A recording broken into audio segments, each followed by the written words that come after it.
Unti-unting natatanggal ang mga balat. Puno ng sugat ang katawan. At halos butot balat na. Ganito ang kalunos-lunos na kalagayan ni Miguel, 21 taong gulang. Hanggang ngayon, hindi pa rin malinaw kung ano ang sakit ni Miguel. Sa tulong ng ilang espesyalista, susubukan naming alamin kung anong karamdaman ng unti-unting nagpapagupo kay Miguel.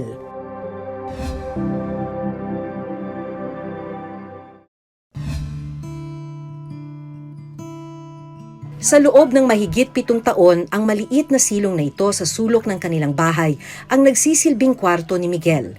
Hindi na rin siya nakakalabas ng bahay. Pinayagan kami ni Miguel at ng kanyang mga magulang na makausap siya. Mukhang masakit yung balat mo. Kung hinahawakan ng mahigit ng hugot. Pag mahigpit, masakit. Oo. Paano pag nakahiga ka?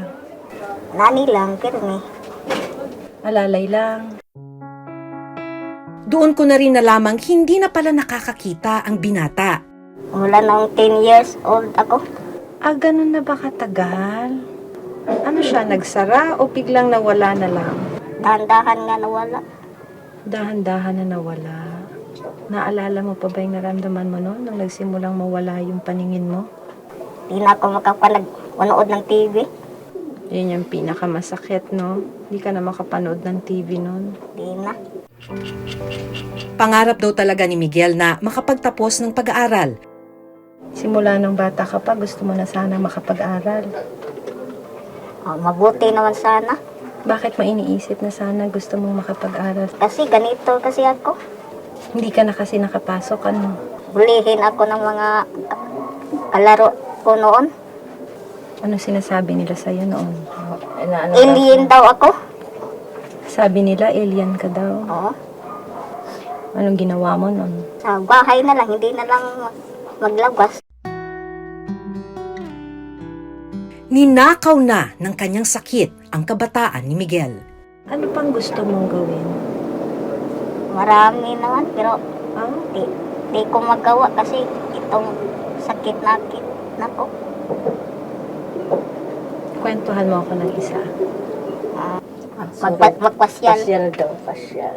Gusto mong mamasyal sa plaza. Oo. Matagal ka na bang hindi namasyal? Wala nang bata ko ako. Kwento ng ina ni Miguel na si Jocelyn, pagkapanganak pa lang niya ay kapansin-pansin na ang kakaibang kondisyon sa balat ni Miguel. Mamula-mula na talaga. Tapos yung ulo niya na, yung nakikita yung mga ugat, 2 taon na tayo siya o 3. Nung naliligo kami ng dagat Pag uwi namin, bigla na lang naninigas yung ano niya, yung balat. Parang yung sa yung sa litson, nanonuklap ba yung ano niya, balat. Paggrabe na po ng paggrabe. Kuha ang mga larawang ito noong bata pa si Miguel. Nakakapaglakad pa siya noon. Hindi pa rin masyadong kita ang kanyang sakit sa balat. Malakas yung kumain. Malakas yung magsalita. Yung ano lang talaga niya, yung balat. Yung balat. At saka yung ano niya, yung mabuto. Parang bigla na lang bumabaluktot yung ano niya, yung mga braso niya.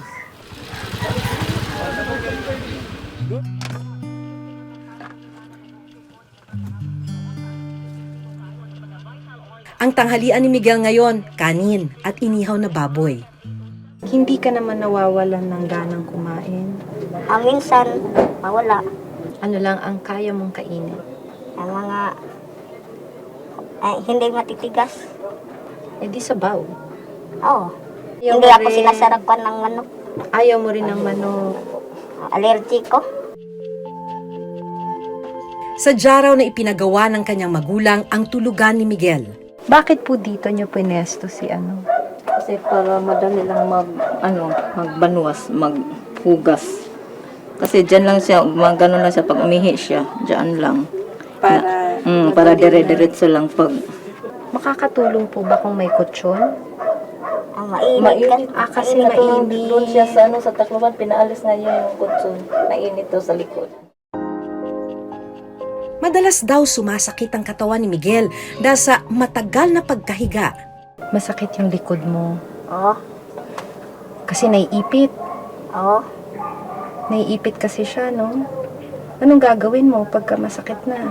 Ang paling-paling lang na takilid sa too. Tatagilid ka na lang. Oo. Tapos tatagilid ulit pagka masakit na yung isang gilid. Oo. Ang stick namang ito ginagamit ni Miguel kapag may makati sa kanyang balat. Hindi ba lalong magsusugat? Hindi naman. Makontrol ko naman. Nakokontrol mo para hindi magsugat. Oo. Natatansya mo pa ba kung anong oras ka nagigising? Alas 5. Nang madaling araw. Oo. Gising ka na. Oo. Tapos, Uminom ng kape gatas. Minsan naman, inaantok na ako. Hanggang alas 7, mga natulog na ako. pag mainit ang panahon, mas lalo bang sumasakit yung balat mo? Ay, hindi naman. Hindi naman. May ceiling fan man. Ang problema dahil pinagtagpi-tagping yero lang ang bubong ng kwarto ni Miguel, madalas mainitan si Miguel. Mahirap bang matulog pag gabi na? Oo. Lalo na kung mainit ang panahon. Dahil hindi nakakakita, radyo ang nagiging libangan ni Miguel. Ano yung paborito mong pakinggan? Mga drama, mga love story, mga action, at mga komedy, fairy tale. Buong araw yan, nakikinig ka sa radyo. Mula umaga hanggang gabi. Inaabangan mo rin yung balita. Oo. Kung ano nangyayari sa Pilipinas. Oo. Mahal na kasing bigas daw. Mahal na ang presyo ng bigas. Oo. At yung African swine flu. Oo, yung mga African baboy. swine. Oo. So pagkalinggo kasi, puro na music. Music at mga herbal program, Tama. mga nutrition program sa DOH.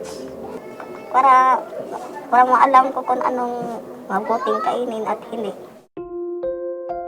Noong bata pa si Miguel at hindi pa malala ang kanyang kondisyon, nadadala siya ng kanyang magulang sa doktor. Mas madali kasi siyang ibiyahe kahit malayo ang ospital.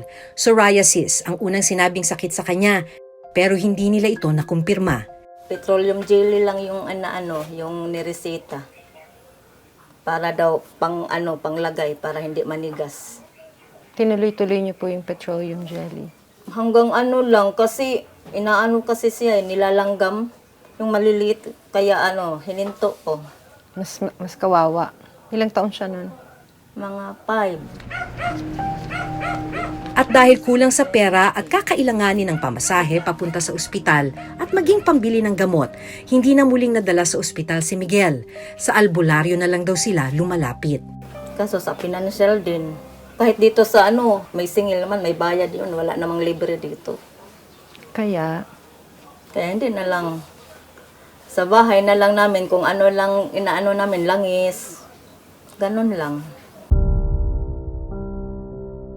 Isang linggo bago kami dumating, sa tulong ng lokal na pamahalaan, dinala sa ospital sa Tacloban City si Miguel. magpunta daw kayo sa doktora ng isang araw.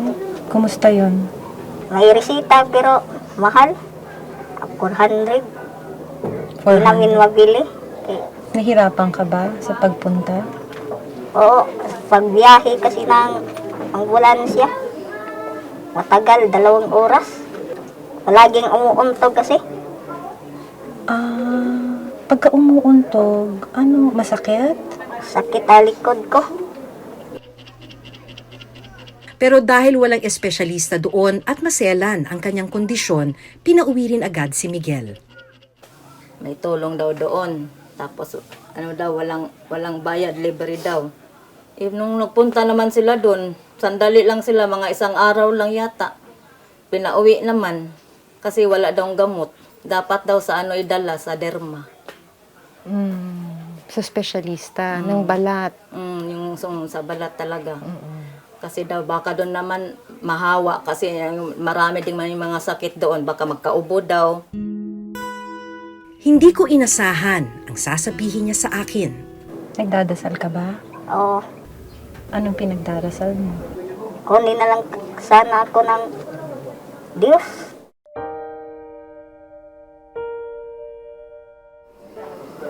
Bakit? Ako'y naman god. Pagod ka na. Oo. Itong buhay ko, napapagod ako sa aking buhay. Matagal na ako nga dito. Nawalan ka na ng pag-asa? Nawala na kasi. Wala. Dahil sa katagal nang naghintay ko nga.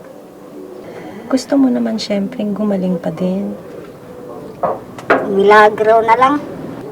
Wala kasing gamot ang sakit ko. Nitong October 2, kinuhanan na ng skin sample si Miguel para sa gagawing laboratory test. Mula Ormoc, ibinyahe ang skin sample sa Maynila ng LGU ng Ormoc City.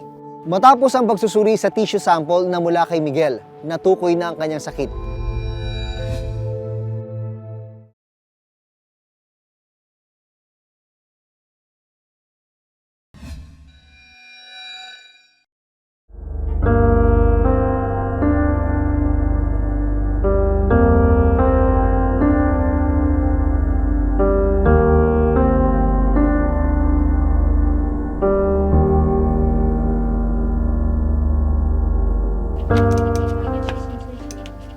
Sa hiling na rin ng pamilya ni Miguel, agad kaming nakipag-ugnayan sa City Health Office ng Ormoc City para matukoy ang totoong sakit ng binata at kung ano ang pwedeng gawin para siya gumaling. Ngayon nyo lang po nalaman yung case ni Miggy. To be specific, just today. So I called the nurse coordinator on leprosy kung nakita nila ito.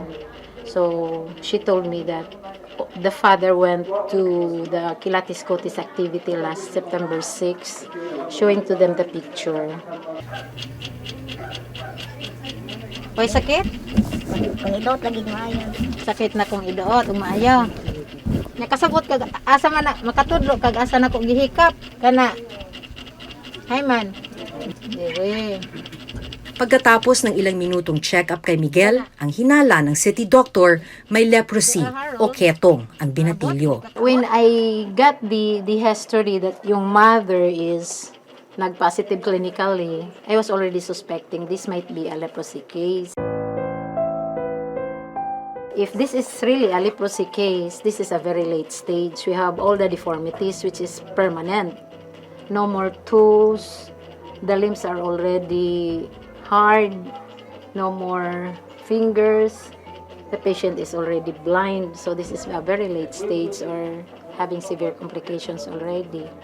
But when I do my testing, the patient is still very sensitive to the skin prick test, no? Meaning there is no loss of sensation, meaning to say this is not very specific for a leprosy case because in leprosy, Dapat wala na siya. dapat walang sensation, wala nang maramdaman, lalo na sa ganitong stage. Gayunman, kailangan pa raw ng mas malalim na pagsusuri kay Miguel para matiyak kung ano talaga ang kanyang sakit. Pero dahil kulang sa mga pasilidad ang City Health Office, hindi pa nila ito magagawa. This might be an autoimmune disease, so the patient needs a specialist for this. Siguro kung may maitulong man, kung sino may magandang loob na makatulong. Specialist. Yeah, specialista talaga Hindi po for to- autoimmune disease and also a dermatologist on how to manage this case. Hindi ho ito kakayanin Ng City Health? ng City Health. Hindi po. Hindi po. Hindi po.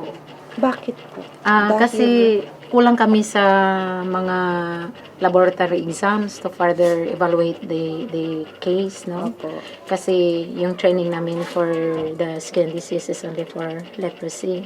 For the other diseases, kulang na kulang kami sa laboratory. What kind of tests does he need, ma'am? Kung halimbawa kailangan ng further tests. Siguro sa mga espesyalista na lang yun, ma'am. Oo, kana. Sila Sila kasi mahirap yung mga- pagka yung pagkulang ng mga Yeah, specialized. Yun yung mahirap. Oo. din. Kasi ma'am, sa public health kasi, preventive side lang kami. Oo. Pag ganito na kasi, this is more on the curative side. So, dapat sa hospital na. ito na management. Kaya kami sa public health, since we are more on the preventive side, doon lang kami sa mga basic laboratory examination. But further laboratory examinations needed for complicated cases, that's beyond our capacity already. Bilang paunang lunas nito lamang October 1, muling pinuntahan ng City Health Office kasama ang pamahalaang panglungsod ng Ormoc, si Miguel, para bigyan ng ilang ointment at cream na posibleng magtanggal ng pangangati sa kanyang balat. So, kung kuwang pa, bawal na si Kapitan o dili sa center para makatagal yung bago na set na matambal. Inilapit namin ang kaso ni Miguel kay Dr. Grace Beltran ng Philippine Dermatological Society. Namamaluktot na yung mga limbs niya, no? Hindi niya na maidiretso. It should be a disease that can cause contraction deformities. I ask for a skin biopsy kasi malayo siyang lugar na hindi natin mapupuntahan ng madalian. Kaya mas maganda kumuha na lang tayo ng piece of skin at ipa-biopsy na lang natin. Harold! Kumusta na, Harold? Nitong October 2, sa tulong ng City Health Office ng Ormoc at sa permiso na rin ng kanyang mga magulang, kinuhanan na ng skin sample si Miguel para sa gagawing laboratory test. Gusto rin daw kasi nilang malaman ang totoong sakit ng anak. Ang biopsy kasi will be able to view the skin in a 3D dimension. Makikita niya yung mga changes doon, kung ano yung mga blood cells na nandoon, ano yung mga pattern, gano'n, no? Kaya mas masasabi kung ano talaga yung sakit ng pasyente. Mula Ormoc, ibinyahe ang skin sample sa Maynila ng LGU ng Ormoc City. Yung assistance na binibigay namin sa kanila ngayon, kung ano yung kailangan niya, yun ang ina-assist sa kanya. So, siguro with this skin sample, tignan natin kung anong magiging findings nila at kung kailangan ng tulong kahit financial, we can always give that. Agad namin itong dinala kay Dr. Beltran para masuri. Matapos ang pagsusuri sa tissue sample na mula kay Miguel, natukoy na ang kanyang sakit. Ito ang tinatawag na Kindler syndrome, isang rare type ng epidermolysis bullosa. Based on the clinical findings, ang differential na mag-fit kay Miguel ay yung tinatawag na Kindler syndrome. Although Kindler syndrome starts toddler age, no, yung mga 1 to 2 years old, si Miguel kasi medyo late na yung manifestation ng kanyang sakit eh. Still, that's the only closest differential that we could consider. Kasi sabi nung history niya, nag-umpisa daw siya mga liskis sa mga ulo, tapos siguro nagkaroon din ng kaliskis sa mga balat. Sabi, kapag ka daw siya ay nabubugo, nahawakan lang, masakit na kaagad at nagkakaroon na ng mga sugat-sugat. So, I presume that's yung madaling pagsugat na yun ay kind ng epidermolysis bullosa. Wala na bang stage ito kasi hindi naman siya cancer eh. Ayun lang, progressive nga siya, malnourished pa. Pwede mo nang operahan ngayon for the release of the contracture. Kailang, I do not know where to get, kasi baka they might need a donor site eh. Kaso lahat ng balat niya tight na. Hindi mo na ma-recover yung mga fingers and toes. Kasi yung bone niya, nag-disappear na eh. Because of the skin, hindi makatubo yung buto, gawa ng nababanat ng balat pa balik. Hindi naman mamamatay yan sa surgery kung maaagapan agad. Tsaka yung dapat nutrition muna. Pero kasi ang Kindler syndrome medyo mas grabe compared sa ibang epidermolysis bullosa. Kaya lang kung with proper care, siguro mapapalawig mo pa yung buhay.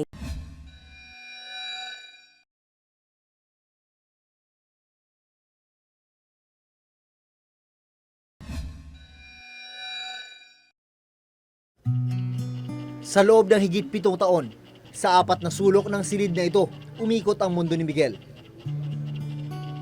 Ang masaklap dahil sa kakapusan sa pera at kakulangan ng mga pasilidad sa kanilang lugar na tutukoy sa kanyang karamdaman.